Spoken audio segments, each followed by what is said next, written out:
You're listening to A Climate Change with Matt Matern. I'm your host, and I've got Aaron Halimi on the program. Aaron's the founder and president of Renewable Properties, a developer of community solar. Aaron, welcome to the program. Thanks for having me, Matt. Appreciate it. So, Aaron, tell us a little bit about your company, Renewable Properties. Sure.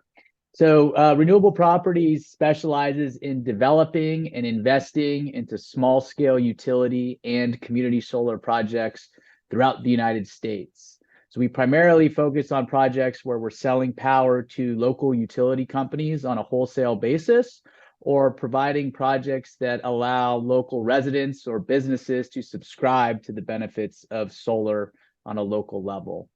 We primarily focus on projects that range anywhere from 1 to 20 megawatts in size. So that's anything from about 5 to 100 acres of land. And again, we're active throughout the United States and been in the business. I've been personally in the business for about 15 years now, but started Renewable Properties about 6.5 years ago here in San Francisco, California, which is where I'm based. Okay. So obviously, one of the main driving forces we're trying to accomplish to reduce carbon emissions is to go to renewable sources. Tell us why is it necessary to have companies like yours as part of this mix, and what kind of niche do you fill?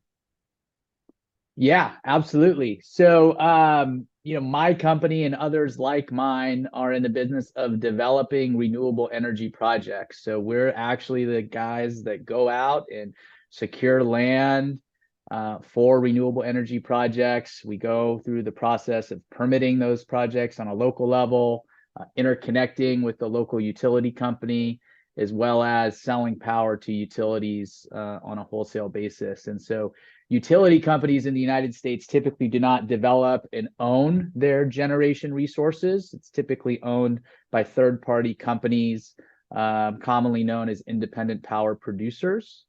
And so that's what my company does. We develop, own, and operate these solar projects where we're selling power to, again, local communities or utility companies that are in the need of buying renewable energy. And so my company is one of many out there that are truly on the front lines of fighting climate change, and that we're tasked with, getting renewable energy onto the grid. Well, something you said kind of surprises me, that utility companies don't actually own these projects that you see or I see out there when I'm driving around, big solar arrays. What about like the gas-fired plants or the nuclear plants? Do they own those? No, not always. It depends on the market. So the energy markets in the United States are localized or regionalized, right? And some are heavily regulated and some are unregulated. So in a regulated market, so let's take a market like, North Carolina or South Carolina, the incumbent utility companies typically own most of their generation, although they're still third-party ownership and they're still, procuring energy through long-term power purchase agreements. And you take that in comparison with a market like Texas that is fully deregulated, where, utilities and retail energy providers are just procuring energy from other power producers that are all independently owned or owned by, large energy companies. And so, renewable specifically, because there's a monetization of an investment tax credit, is majority owned by third-party companies where we're selling power to utility companies through what's called a power purchase agreement, which is a long-term agreement that governs the price by which we sell those kilowatt hours over an extended period of time with that utility company. So let's take Texas, and it's fully deregulated. Now, I've been reading some stuff about Texas wanting to kind of change some of their energy laws, in particular to maybe throttle a bit the wind and solar industry. How is that going to affect you, and what's the status of that legislation? Sure. So Texas is a market that is typically dominated by large scale utility projects. And so that's not a type of project that my company specializes in. So I'm not an expert as it comes to Texas. But what I would tell you is that, Texas being a fully deregulated market, right? Energy is traded on a daily basis. It's, Texas has low costs of energy.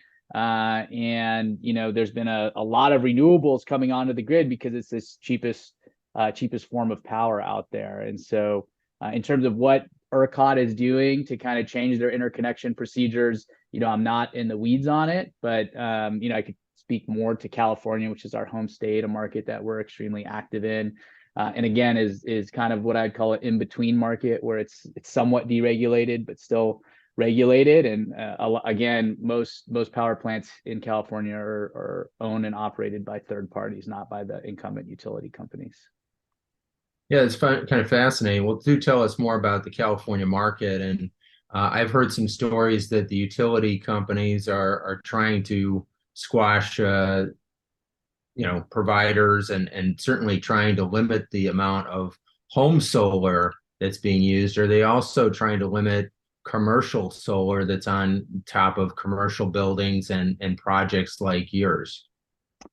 Not necessarily. I mean, the utility companies in California are mandated to procure a certain amount of renewables, every year, and they have targets, interim targets by 2025 and 2030 that they have to meet. And I think if you're, reading where they're at relative to those targets, I think they're forecasting that they might, in fact, come up short.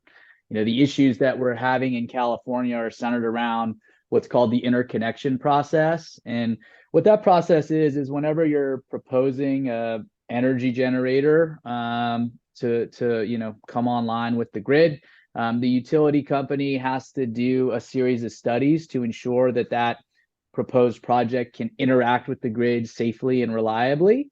What we've seen over the years is a lot of interest in developing renewables. Let's take California, for example, and those interconnection queues becoming very long and taking a tremendous amount of time for the utility companies and the CAISO, the independent system operator, to process all of the applications. And on the other side of it, once they process your application and they study your project, they come back and they say, okay, you can connect to the grid, developer A, but developer A, you must pay us, however much money it costs for the upgrades that your project may or may not trigger. And so what we've seen as barriers to, fighting climate change right now or getting more renewable energy onto the grid, it's delays around the interconnection process. It's, transmission planning, which happens many years out into the future. Our transmission system in the United States, needs to continue to be upgraded. And then the last piece, which, a lot of people are surprised to hear, is local opposition. When we're going to permit these projects, when we face opposition at a local level, that is holding us back from achieving our climate change goals.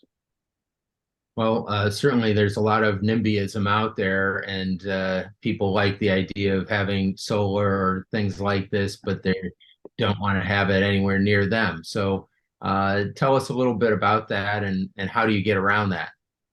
Yeah, no, it's a great question, and honestly, kind of the core of what we do as a renewable energy development company is when I say that my company and the 50 people that work with me here are truly on the front lines of fighting climate change. They're the ones that are there attending public hearings and meeting with communities and neighbors and explaining what solar really is and then what it isn't. There's a lot of misinformation out there as it relates to what it means to see a renewable energy project or what it means to be near a renewable energy project. And so a big part of our job is to educate the broader public in terms of the benefits of renewable energy. And so it's a very labor intensive process. It's a very it takes up a lot of economic resources as well, but it's ultimately part of the job, and that's what we're here to do. Let me ask you in terms of I know, say, people who live in condos or apartment buildings and stuff like that. I've heard that there are solar projects that allow them to connect up to and Yeah. use renewable energy. That's something that your company is involved with. True? That's right, Matt. So the what you're talking about is a regulatory framework that exists in about 23 states across the United States right now, and that's called community solar. And what community solar is effectively a policy or program that it's implemented on a state level. What it facilitates is those that may not have the means to put solar on their rooftops, or those that may be renting. Those might be in a high rise in downtown San Francisco. Maybe you're a small business owner. Maybe there's geographic constraints on your roof, or there's trees that are shading your roof and prohibiting you from providing, putting solar on your roof. Community solar provides a mechanism for you to subscribe to a solar project that is located elsewhere, but to then, reap the benefits both economically and environmentally from participating in that solar project. And so that at its core is what community solar is. And it's truly the, democratizing, renewable energy and providing solar for all. Well, it's a fascinating concept, and I think that our listeners are going to want to hear more about community solar, and it gives access to lots of people that think that they're kind of locked out of participating in the solar process. So we'll be back in just 1 minute with Aaron Halimi, founder and president of Renewable Properties, to talk to him about solar and how it's rolling out across the country. You're listening to A Climate Change. This is Matt Matern, your host. I've got Aaron Halimi on the program. He's the founder and president of Renewable Properties, a solar development company. And Aaron, right before the break, we were talking about community solar and giving access to people who may not normally have access to solar. I'm curious in particular whether this exists in, say, New York City. Say I have friends in New York City who live in high rises, and they feel blocked to a certain extent to participate in the solar movement. Would they be able to with community solar? Yeah, no, absolutely, Matt. And that's a great example because the state of New York is one of the leaders across the country as it relates to community solar legislation and policy. And so if you do live in, downtown New York City and are feeling that you might be blocked out of being able to, go solar and do your part to, reduce our reliance on fossil fuels, community solar does provide a mechanism for that. And so there's companies out there that specialize in community solar acquisition or subscription, as well as the ongoing management. And so there's a handful of companies really in New York, if not more, that's what they focus on. And so you would sign up with one of these companies and they would effectively put you in with a community solar project that, a company like myself, like mine, may own and operate, and you would subscribe to it. And, depending on where the project is located across the country, the discount that you may get can be anywhere from 5 to 15%. In terms of the bill credits that you're getting. And so what that means is for every, $100 of, bill credits you get from a community solar project, you're paying, $85 to, $95 for those $100 of benefits. And so you're actually subscribing and procuring the kilowatt hours that project is generating. And in turn, you're getting a discount on your utility bill in terms of those kilowatt hours that you're procuring at a discount. And then, you're also helping to enable more projects like this to get built. So, the community solar subscriber themselves is key to the equation. Companies like mine would not be able to go out and develop these projects if, folks out there weren't subscribing to community solar projects. And so it's a great framework that has been implemented in many states across the country.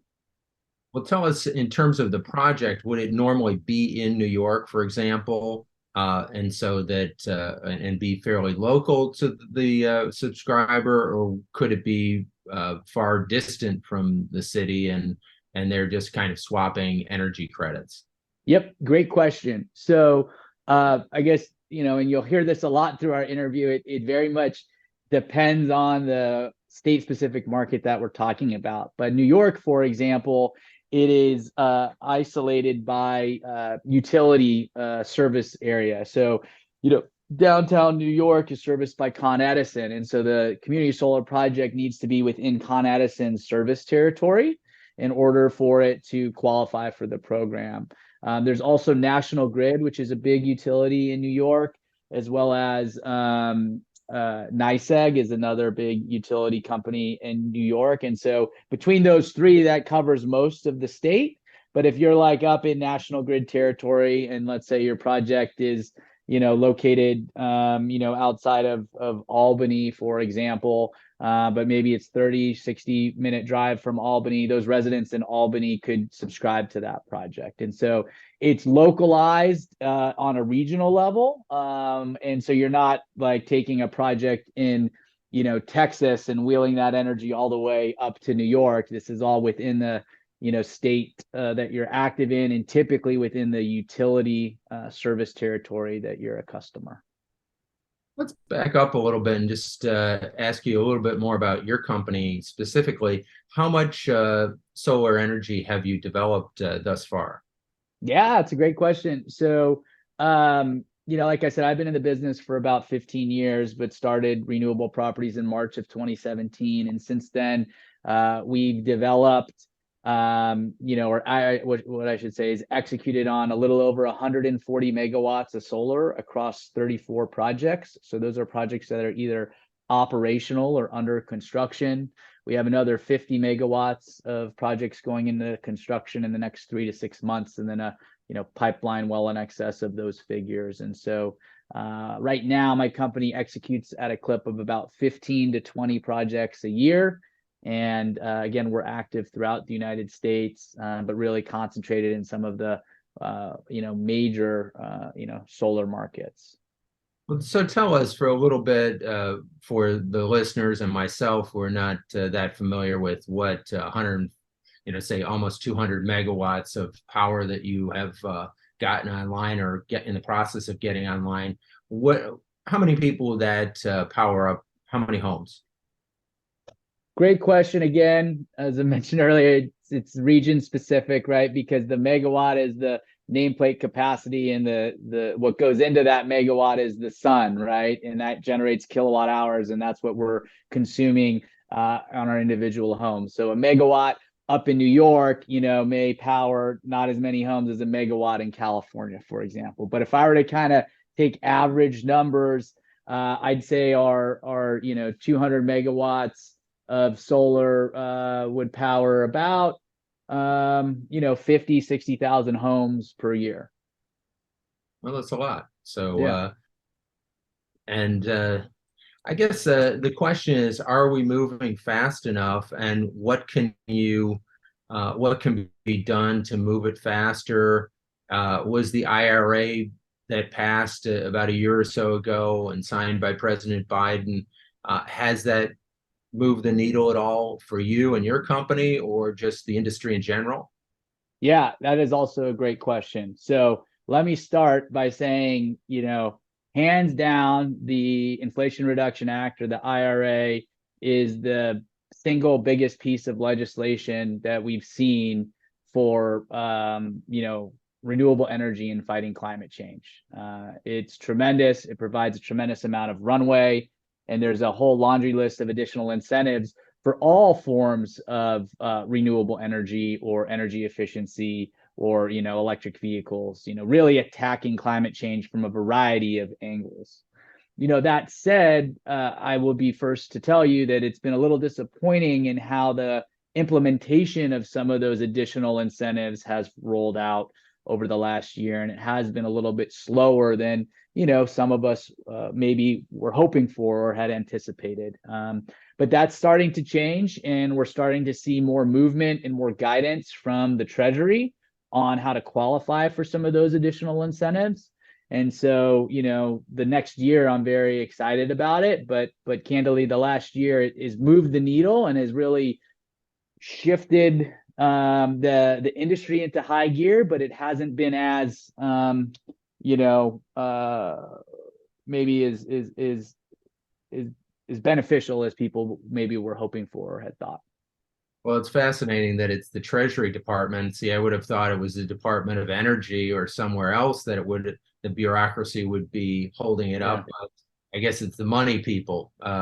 Yeah, it's a combo of them, but yeah, I mean, there's guidance from the Treasury as it relates to qualifying for these additional bonus tax credits, right? And so like the one that is probably most common and known by those out there is the domestic content adder, right? The incentive for procuring your materials locally and really investing in our domestic manufacturing base. And so the guidance over what qualifies and what doesn't took a while to come out. When it came out, it was not as let's say maybe realistic in terms of what we can execute on today as an industry, and more kind of geared towards what we'll be able to execute on in the next couple of years as we build out our domestic manufacturing capability. And because some of those requirements require us to actually be manufacturing polysilicon here domestically, which is something that doesn't happen overnight, and there's not a lot of capacity for that locally. Whereas a lot of people were hoping that the polysilicon manufacturing itself could still take place overseas, and the actual assembly of the modules and construction of the modules and the big manufacturing plants, which is where all the investment and the jobs are coming from, would still happen domestically. And so we'll get there over the next couple years, and there's a tremendous amount of new jobs being created and new investment here for the manufacturing base in this country. And so that's really a great thing, but it does take some time to kind of pivot an entire industry that historically has relied on the global supply chain to supply the materials that we're utilizing in these projects. Well, from my understanding, we're referring to primarily China, from what I understand to be true, and we're trying to kind of decouple a little bit for both renewable reasons to take greater control of our economy in this particular area, because we seem to be very dependent upon China. China, I saw, had invested $84 billion into clean energy research and development, and the US only $55 billion. So clearly we need to probably up our game in that area so that our investment is on par or maybe exceeds what China's doing, because that's clearly the way of the future. And to the extent that we're not investing in the future, we're putting ourselves at risk, both economically, because those are the jobs of the future, as well as from a national security point of view. If China cut off the supply, we're in a world of hurt. So you're listening to A Climate Change. This is Matt Matern, and I've got Aaron Halimi, founder and president of Renewable Properties. We'll be right back with Aaron to talk to him about these issues, and stay tuned. You're listening to A Climate Change. This is Matt Matern, your host, and I've got Aaron Halimi, founder and president of Renewable Properties, a community solar developer. Aaron, we were just talking about the manufacturing issues and the fact that the U.S. is very dependent upon overseas manufacturers in the solar arena to build out as much solar as we'd like to build out. And from my understanding, there's been some glitches in the supply chain, and that projects aren't being built out as quickly as we would like, in part because there's just not enough materials. Is that true? Yeah. No, it's a great point, and it's something that we're constantly juggling and dealing with in the solar industry. Is we consume a lot of solar panels here domestically, something like 20 gigawatts a year. But that said, our domestic manufacturing capabilities is something like 5 to 6 gigawatts a year. And so, that's a tremendous amount of panels that we have to procure elsewhere across the globe. And as you mentioned earlier, China being one of the bigger producers and manufacturers of solar panels. But it's not just them. A lot of other countries across the world have really doubled down on renewable energy. A lot of countries across Southeast Asia. You can even look to India, and even certain countries in Europe have, really started to invest in domestic manufacturing capabilities. And it's something that we're certainly doing here in the United States on the heels of the Inflation Reduction Act.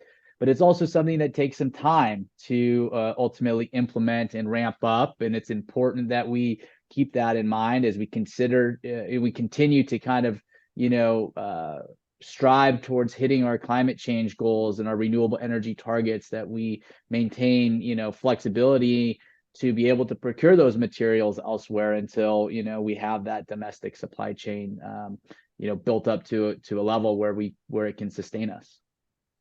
So, what's the period of time that you think it will take before the U.S. is manufacturing enough of those materials so that the U.S. solar industry is not dependent on foreign manufacturers to keep our industry growing? Yeah. Well, there's been a tremendous amount of announcements out there in terms of new manufacturing plants opening up here in the United States.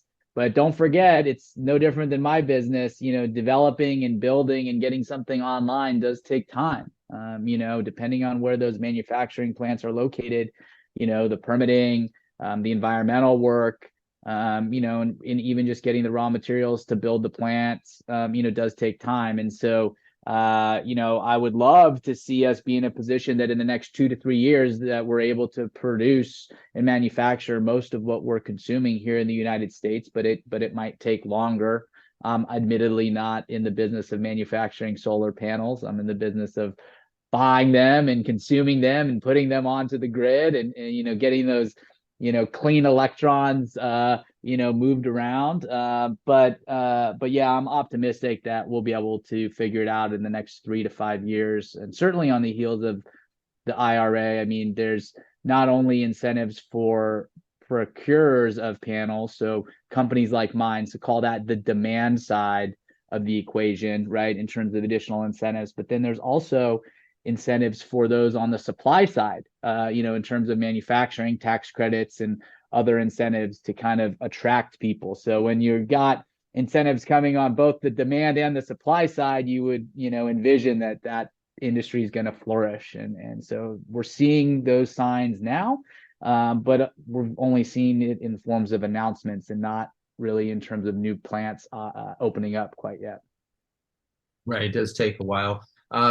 There's been a lot of talk about permitting reform, both at the national and state levels.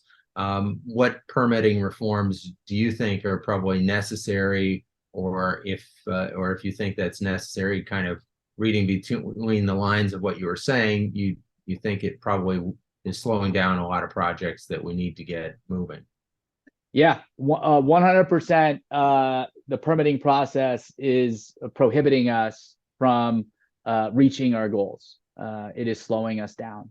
The degree by which it slows us down varies, state by state.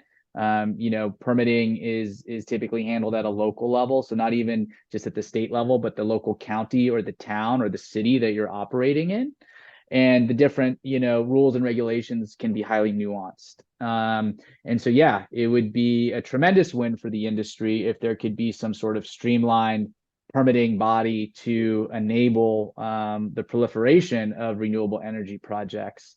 But permitting is just part of the equation, and permitting is an important part, and it's really a part that everybody out there could lend a hand and be an advocate when a renewable energy project is being proposed in your community. I mean, there's a lot of things that go into siting a renewable energy facility that make certain locations viable and other locations non-viable, right? The physical constraints of that electrical grid being the biggest one. And that's different than if you're developing a commercial building or a residential subdivision, right? You could theoretically move that to a bunch of different locations and ultimately get the same outcome. But when you're talking about a renewable energy facility, it's highly localized and specific to that existing electrical infrastructure. And then you layer on things like site-specific characteristics. So, wetlands, flood zones, topography, critical habitat, access to existing roads and infrastructure, all of those things kind of go into a model, if you will, and then are kind of analyzed to identify which sites are viable and which sites are not viable. And so I think people need to understand that if a site's being proposed in a particular location, that a lot of work has gone into that up front, and that it really, really should be given a strong consideration and not, necessarily opposed right off the bat. Well, yeah, I mean, obviously, a lot of projects get strangled, sometimes for good reason and sometimes for not a great reason. I Yeah. know that a friend of mine is the mayor of Lancaster, Rex Paris, and he has reformed his permitting process very dramatically to get solar projects through and working. Have you had the opportunity to work in Lancaster or work in that environment? Yeah. No, I personally have not developed in Lancaster, but some good friends of mine at another solar company, I think, developed about a gigawatt of solar. So that's, 1,000 megawatts of solar in the city of Lancaster. And so I'm actually very familiar with the, things that the mayor has done to incentivize and streamline, permitting at a local level in that area of California, and it's a great example for others to follow. I mean, that's what we need to beat this thing. It's really an all hands on deck approach.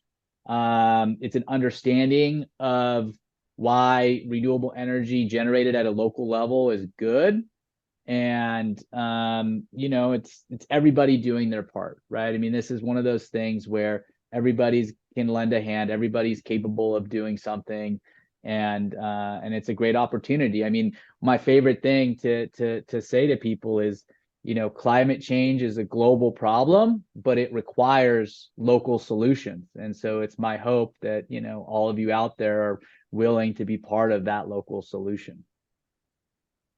Yeah, well, in terms of that, yeah, I think it's an example of getting involved at your local community level and, get on the city council, run for mayor, or do these types of things that can move the needle in a very big way. Rex became the mayor in 2008, and his goal was to have a net zero city, and he accomplished it as one of the first cities, if not the first, in the US or in the world, by just kind of doggedly pursuing it. And he's a Republican. The entire city council there are Republicans, and he sold it as, hey, it's not only good for the environment, it's also going to be profitable for us. And so he's made it profitable because they get power at a lower cost than what they would otherwise.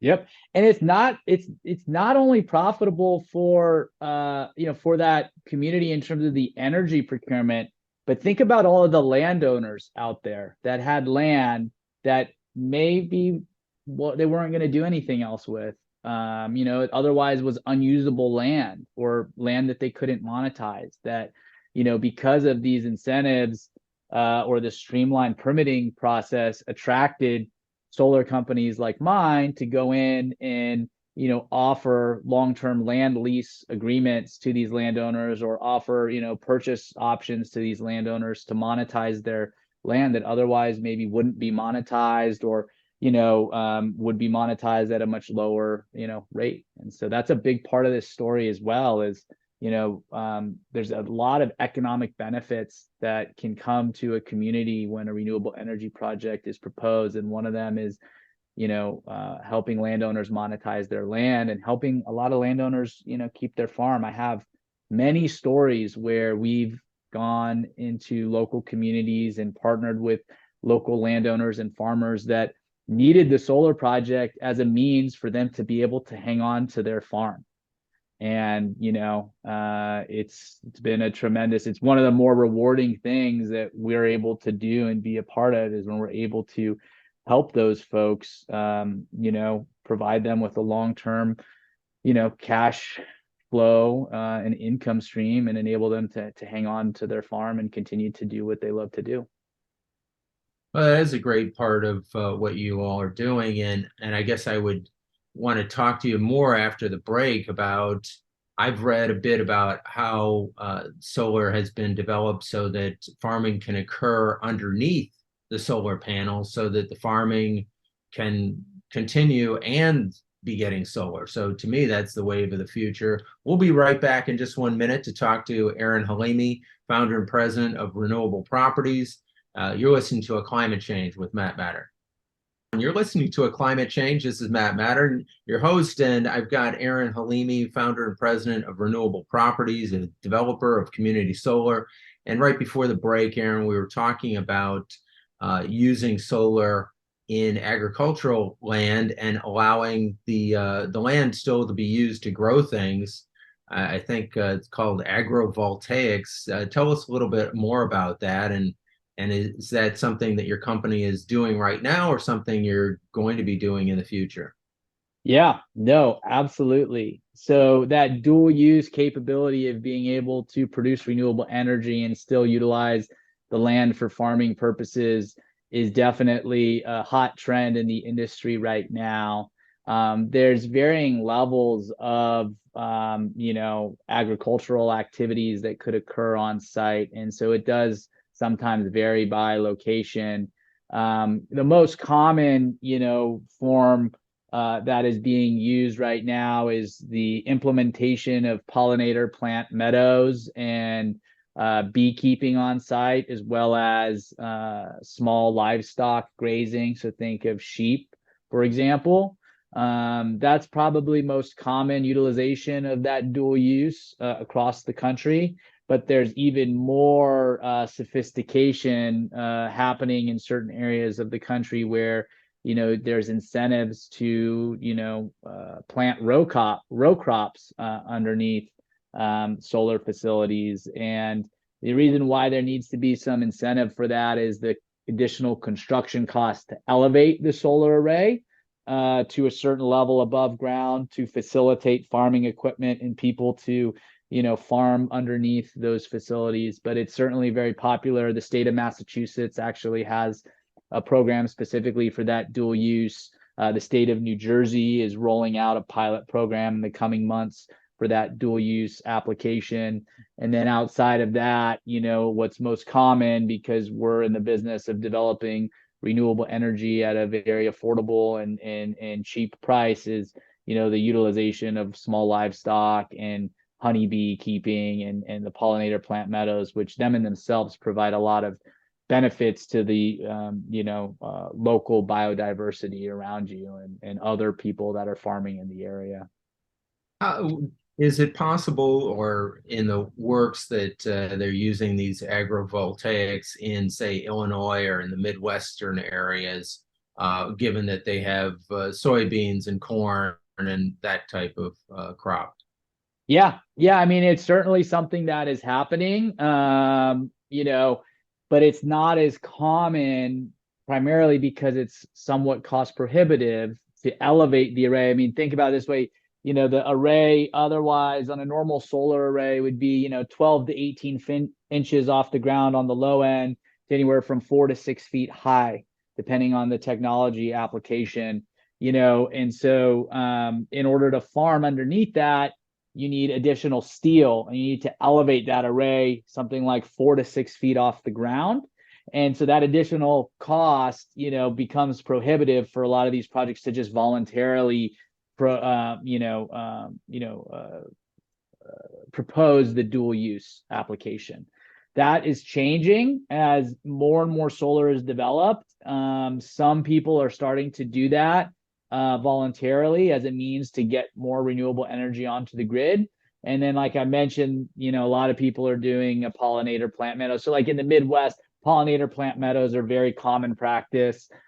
Keeping of honeybees is very, very common practice. Even the grazing of small livestock. There's actually a local association of solar grazing folks out there that kind of help match local sheep herders with solar projects, and that's really becoming a very big and popular thing. But I think we'll continue to see more row crops happening over time for sure. Let me ask you in terms of a couple of things. One, are we still seeing the cost of solar energy declining per megawatt hour? created by solar panels, or has it kind of leveled off? And then another question is on microgrids and whether your company is developing microgrids for to maybe reduce the need for as much of the you know the macro grid, if you will. Mm-hmm. Mm-hmm.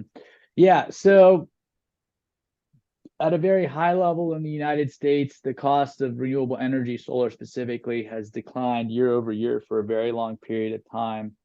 That trend reversed itself about 18, 24 months ago, as we started to hit all the supply chain issues, or the whiplash of the supply chain issues coming out of COVID. And so we saw prices for our equipment going up. We saw labor costs going up. And over the last 18 months in this inflationary environment, those trends continue to kind of go up and to the right. And so while historically renewable energy has continued on a downward trend year over year for 15, 20 years, over the last couple years we actually bottomed out and started coming up a bit.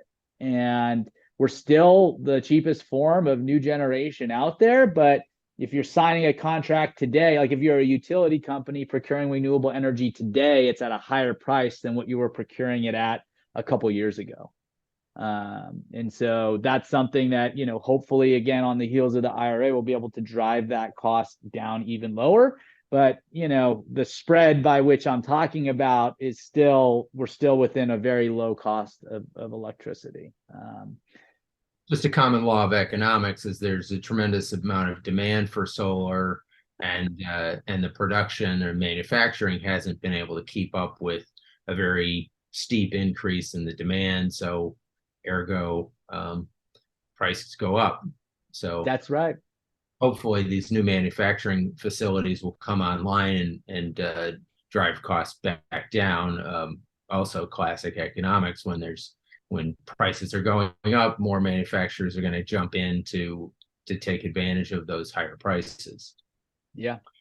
What about the microgrid, and what are you all doing to develop microgrids? And do you see that as something that's a wave of the future? And maybe tell our audience as to why what they are and why they could be helpful.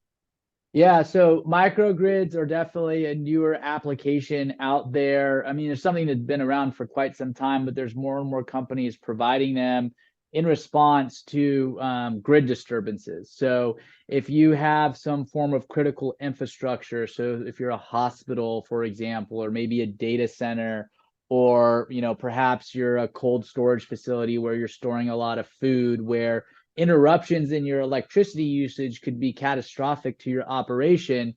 Those are the types of customers that are procuring or investing in microgrids, which effectively are on-site generation that allows you to effectively island or trip off the grid. And if there's a grid disturbance, you have backup power and are able to operate without being dependent on the broader electrical infrastructure out there. That's not what my business specifically focuses on, but we're tangentially familiar with it. We've started an initiative internally to start developing EV infrastructure, specifically for medium to heavy duty fleets in California.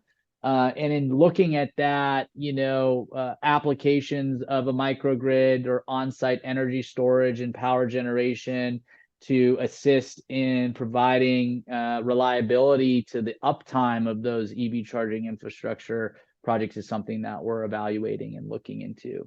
But yeah, microgrids is definitely the wave of the future, and I think more and more customers are leaning into it, given the amount of grid disturbances we've seen really across the country over the last couple of years. Well, certainly, I was at the opening of the Alta-C facility here in the Port of Los Angeles, and former Governor Schwarzenegger kind of plugged it in along with Terry Tammerman, his former chair of or head of the California EPA, and they were saying that that just that one facility was enough to power 900 homes off the top of this commercial warehouse. Mhm. And if we had solar on top of every commercial warehouse, that would be enough to power basically the entire state of California. So there's a lot of possibility there. Are you working on any projects like that? Yeah, I mean, developing solar in the built environment, specifically rooftops or parking, lots, shade structures, is something that we're familiar with, but it's not something that we specialize in. And the reason being is it's a lot harder to execute those transactions because the landowners or the building owners are not necessarily incentivized to want to have someone on their roof. So even though we can offer to pay them rent to be on their roof, what we found is it's typically not enough to move the needle. That's not to say that that couldn't change in the future, and certainly on the heels of some community solar legislation in California. But you're spot on that if there was a way to incentivize or require, which we are doing in California, new buildings have to have on-site solar generation, that would kind of spur that industry a little bit more. But Well, I appreciate, Aaron, all your insights into the solar industry. You're obviously an expert in this area, and I know I appreciate it, and I'm sure our listeners did too. You've been listening to Climate Change with Matt Matern, your host, and we've had Aaron Halimi, founder and president of Renewable Properties. Go check out Aaron's website, and everybody check out our website at climatechange.com. There are 100 plus episodes there. You can also follow us on Apple Music, Spotify, and iHeart. We've got a lot of great guests coming up, so stay tuned and have a great week, everybody.